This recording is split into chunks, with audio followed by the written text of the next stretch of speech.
السلام علیکم ورحمۃ اللہ وبرکاتہ۔ الحمد للہ رب العالمین والصلاة والسلام علی اشرف الانبیاء والمرسلین نبینا و رسولنا و حبیبنا و امامنا محمد وعلی آلہ واصحابہ اجمعین، اما بعد۔ قال النبی صلی اللہ علیہ وآلہ وسلم من تشبہ بقوم فہو منہم۔ نبی کریم صلی اللہ علیہ وآلہ وسلم کا فرمان گرامی ہے کہ جو کسی قوم کے ساتھ مشابہت کرے گا اس کا انجام بھی انہی لوگوں کے ساتھ ہوگا۔ ہم سب جانتے ہیں کہ آج دسمبر 2023 کا یہ مہینہ بالکل ختم ہونے کے قریب ہے، یعنی 2-3 دن کے بعد ایک نیا سال جو کہ اسلامی کیلنڈر کے علاوہ عیسوی کیلنڈر کا ہے وہ شروع ہونے والا ہے۔ اس موقع پر بعض ناعاقبت اندیش لوگ جو دین سے دور ہیں، دین سے بیزار ہیں، وہ نیو ہیپی ایئر نائٹ کے حوالے سے اس سال کو، آنے والے سال کو سیلیبریٹ کرتے ہیں۔ وہ رات کو شراب نوشی کرتے ہیں، موسیقی کی محفلیں سجتی ہیں اور نئے سال کی مبارکباد پیش کرتے ہیں اور اس کو سیلیبریٹ کرتے ہیں۔ یہ طریقہ جو ہے یہ اسلام کے بالکل منافی ہے۔ نبی کریم صلی اللہ علیہ وسلم کے اس قول کے مطابق، اس فرمان کے مطابق ایسا کرنے والے لوگ جو غیروں کے طریقے پہ چل رہے ہیں، غیر مسلموں کے طریقے کو اپنائے ہوئے ہیں، ان کا انجام بھی ان کے ساتھ ہونے والا ہے۔ من تشبہ بقوم فہو منہم، جو کسی قوم سے مشابہت اختیار کرتا ہے وہ انہی میں سے ہو جاتا ہے۔ غیر مسلموں کا کوئی بھی ایسا طریقہ جو اسلام میں نہیں ہے، خاص غیر مسلموں کا طریقہ ہے، تو اس کے اوپر یہ حدیث لاگو ہوگی کہ ایسا کرنے والوں کا انجام بھی انہی کے ساتھ ہوگا۔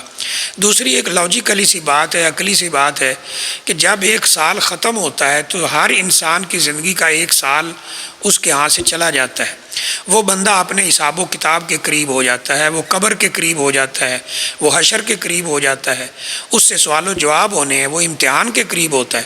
تو یہ کتنی بڑی بے وقوفی ہے کہ انسان جیسے جیسے اپنے امتحان کے قریب ہو، جیسے جیسے سوال و جواب جو اس سے ہونے ہیں اس کے قریب ہو تو وہ خوشی منائے۔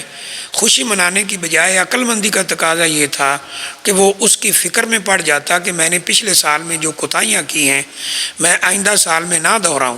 اس لیے نبی کریم صلی اللہ علیہ وآلہ وسلم نے فرمایا ہے الکیس من دان نفسہ وعمل لما بعد الموت۔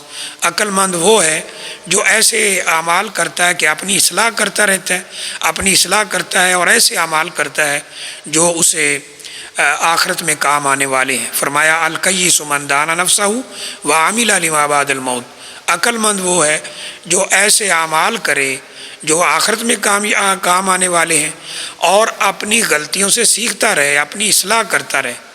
تیسری اہم بات اس سلسلے میں یہ ہے کہ یہ جو کیلنڈر، عیسوی کیلنڈر جسے ہم کہتے ہیں، ایک وقت تھا کہ دنیا میں یہ جنوری سے شروع ہی نہیں ہوتا تھا۔ اگر آپ اس کی ہسٹری کا، تاریخ کا مطالعہ کریں تو یہ جنوری سے شروع ہی نہیں ہوتا تھا، اور مہینوں سے شروع کیا جاتا تھا۔ کبھی مارچ سے شروع ہوتا تھا، کبھی اپریل سے شروع ہوتا تھا، تو آج یہ جنوری سے شروع ہوتا ہے۔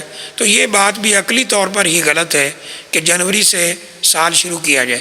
چوتھی اہم بات اس سلسلے میں یہ ہے کہ ہم مسلمان ہیں، ہمارا ایک نظام ہے، ہماری تہذیب ہے، ہمارا کلچر ہے، ہمارا دین ہے، ہمارا تمدن ہے۔ ہمارا سال وہ محرم سے شروع ہوتا ہے، نہ کہ جنوری سے شروع ہوتا ہے۔ تو اگر آج مسلمان کسی کو پوچھا جائے کہ آج اسلامی تاریخ کیا ہے تو شاید کوئی 100 میں سے 1-2 بندے بتا سکیں گے۔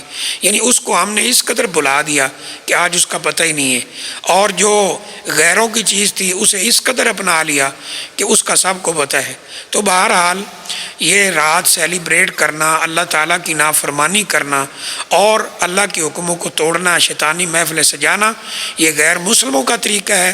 جو آدمی اس کو سیلیبریٹ کرتا ہے اور اس پہ خوشی مناتا ہے، اس کو ویلکم کرتا ہے اور اس طرح کی الٹ بازی کرتا ہے، تو اس کو یہ یاد رکھنا چاہیے کہ قیامت والے دن اس کا انجام بھی انہی غیر مسلموں کے ساتھ ہونے والا ہے۔ اب ہمیں چاہیے کہ ہم اپنے اس وقت کو قیمتی بنائیں اور ہمیں چاہیے کہ ہم دین کی تعلیمات کے اوپر عمل کریں۔ اللہ تعالی ہمارا حامی و ناصر ہو۔ السلام علیکم ورحمۃ اللہ وبرکاتہ۔